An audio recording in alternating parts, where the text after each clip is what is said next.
there, Kaleidoscope Clan. How's everyone doing? It's Mariposa Maát.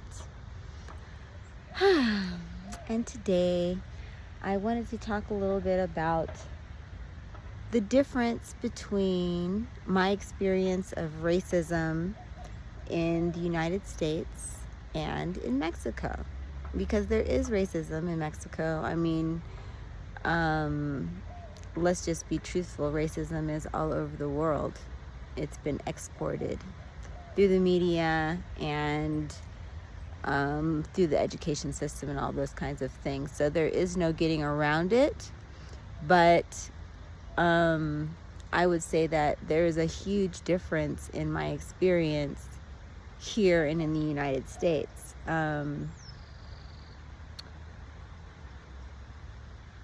it's one of the reasons why I am here, because the racism in the United States it feels deadly to me. And it is embodied even in the black people in the United States. It feels that, you can be mistreated due to racism also because of the black people in the United States, where it is also deadly, dangerous, So, to be a woman,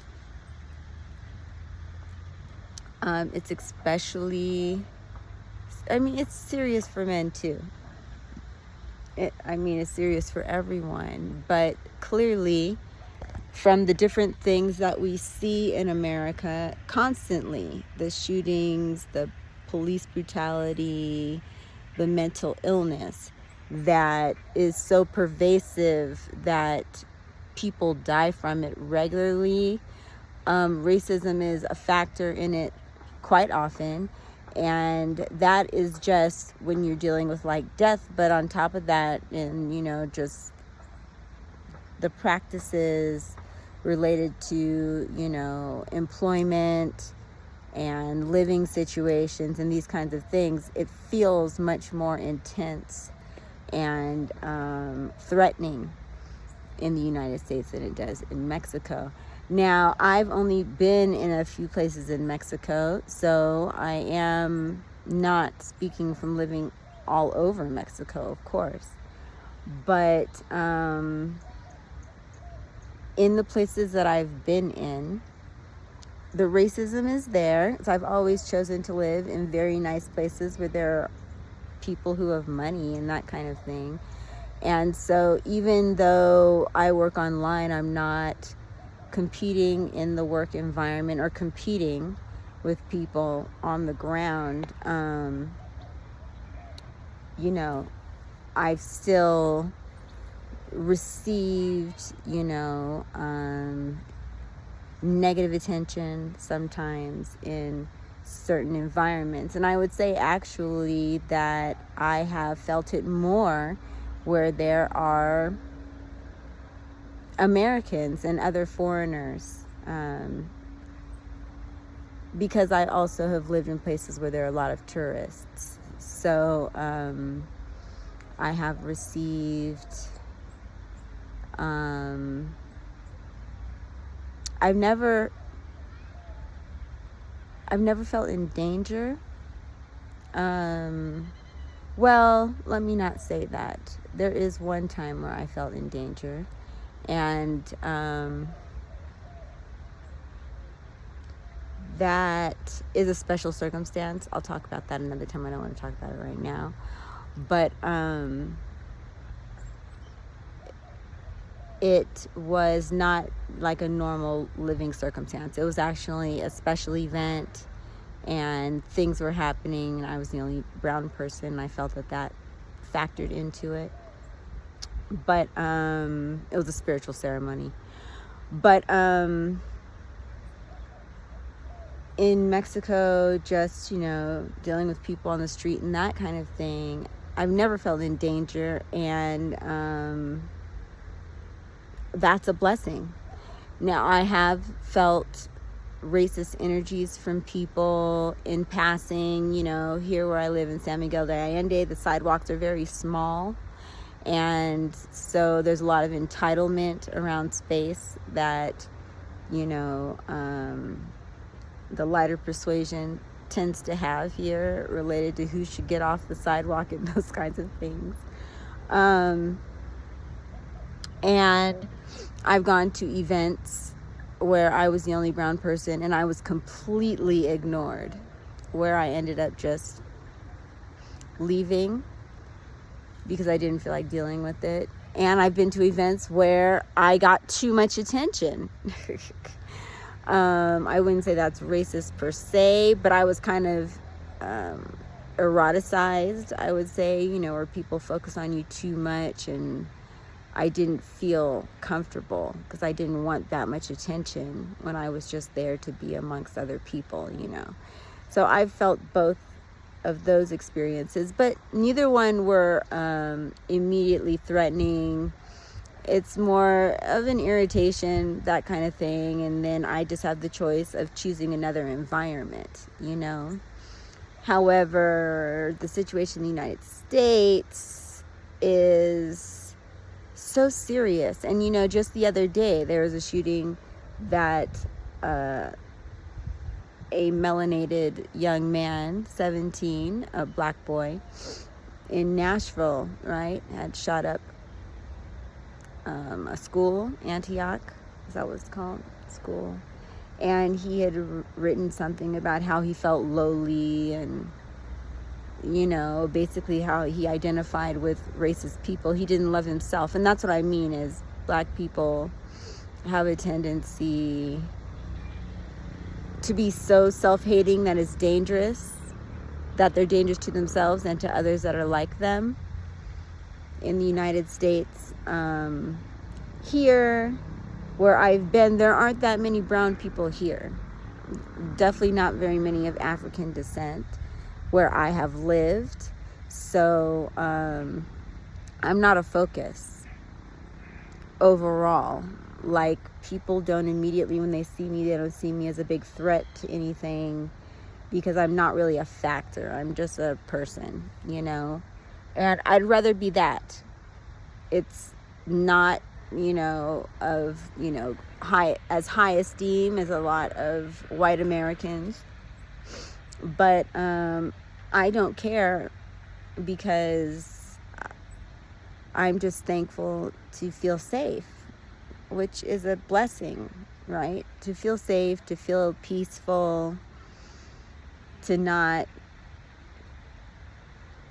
feel under siege or like there's a racial war going on anywhere is something that I don't take for granted at all.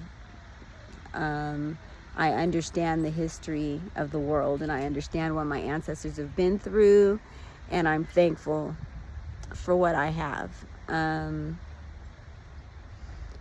It is very unfortunate, the situation in the United States, and because of recent events, I expect for things to get worse when it comes to the mental health of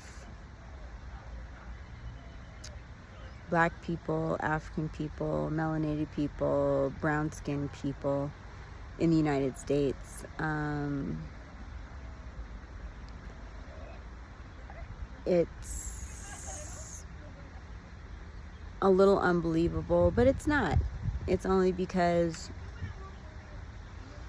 we've been lulled to sleep in many ways around the realities, you know. Politics are politics. Politics are like a show. So depending on the show that they're giving us, it affects the mentality of the people, and it gives them the thumbs up or the thumbs down to certain actions, but it doesn't in and of itself change the intentions or the personalities or the mindsets of the beast that we've always been dealing with. So that's just the reality. I am from Compton, Even though I went to school in Palos Verdes and Long Beach, my family home is in Compton. And growing up, Compton was the murder capital of the world. That was during the time that Boys in the Hood came out. And I actually had a friend who was killed in a drive-by shooting a few blocks over, where I spoke at his funeral. And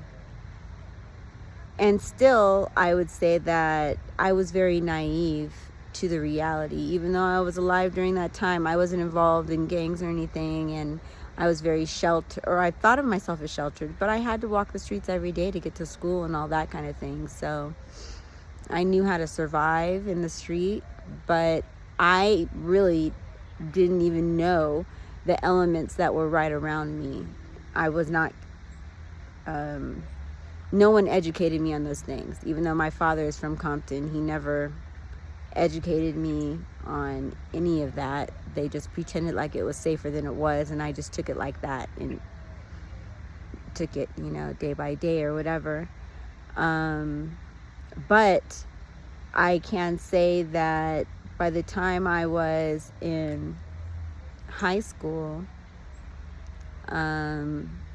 I didn't feel comfortable like really dressing beautiful like a girl, because I didn't like getting attention from the male persuasion, because there was no respect there, and it was dangerous. It felt like you had to be apologetic if you didn't want to talk to someone.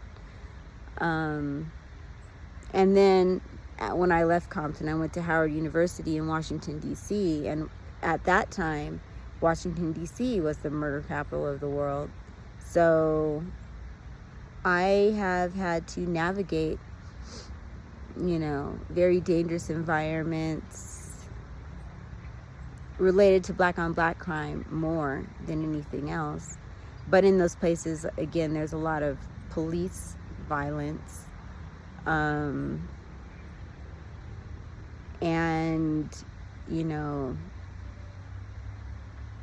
being a very progressive and, what's the word? I'm always striving to break barriers and do different things. I've come into contact with a lot of glass ceilings related to what I can do in America that don't make sense, When I also happen to live in Ghana, West Africa.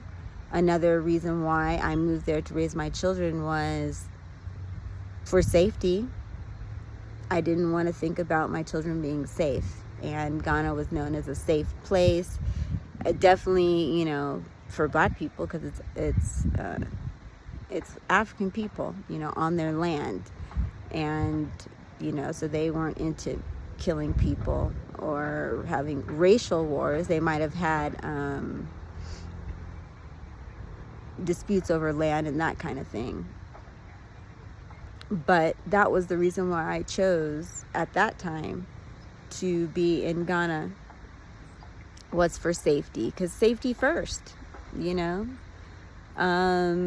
safety affects your entire way of movement, your entire view of your surroundings. And so for me, it's predominant. My family has land in the United States, a considerable amount of land where I could be on family land, but it's in the South. Anyway, anywhere in the United States right now, I wouldn't feel comfortable. But to me, it's like I don't want to lay roots somewhere where I know that there are real generational, ancestral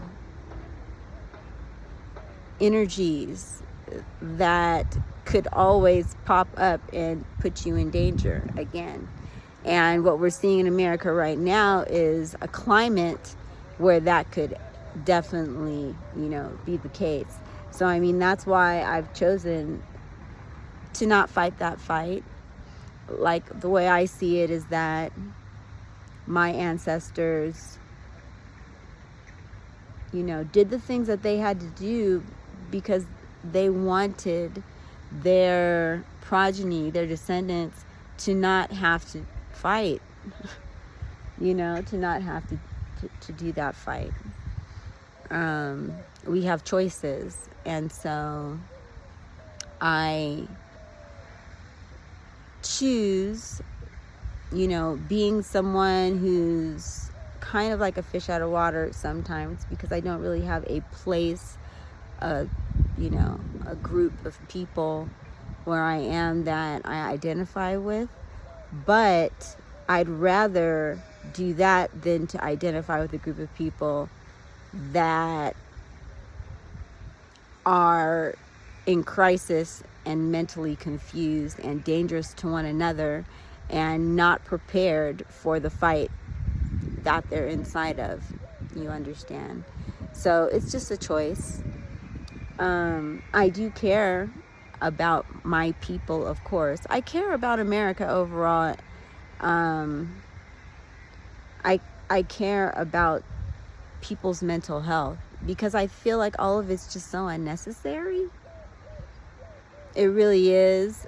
But the way that they're setting up the game, the board game, they are setting it up where there have to be losers.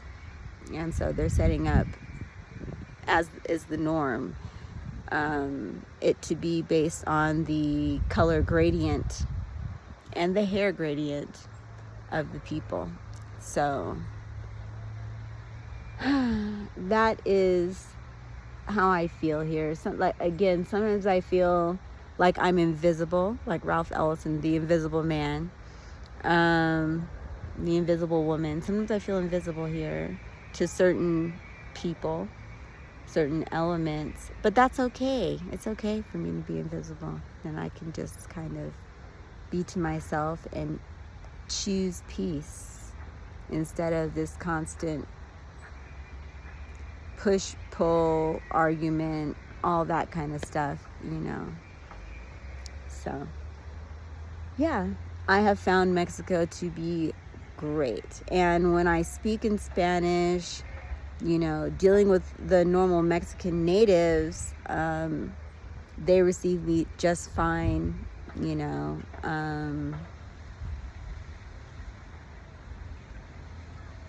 You know, as well as I need to be received. And yeah, it's an easy choice between the two when I've had the two experiences of being in the States and being in Mexico. It's a very easy choice. In fact, I can't imagine dealing with the things that people deal with in the States environment right now. It's very difficult for me to, you know, consider the possibility. So I just wanted to offer that. You know, I don't know what other voices there might be online to give people an idea. I know that people have the idea that Mexico is dangerous, and again, it depends where you are, you know, whereas it seems in the United States it doesn't matter where you are. Even in very rich environments, people are very mentally ill, very self-hating, of all races, and that it's not safe. It's not safe in big cities. It's not safe in small towns. It's just not safe when you deal with racial politics. So, and especially now, because it's basically war has been declared on certain groups. So, I just, you know, I when I was in my 20s, I was an activist. But as I studied activism and all that, I noticed that the ones that did the most work ended up being killed. And I was like, let me go to Africa. And now I'm also still like, you know, there's only so much you can do. I mean, and it's good to have a conscious social circle and to organize however you can. However, to like jump in some kind of fight is just not. It's not sustainable. You know, my nervous system is very sensitive, and I need to take care of myself first. So that's where I stand on that. So I just wanted to share that. And until next time, I want to encourage you to continue to embody your sacred transformation. This is Mariposa Maát.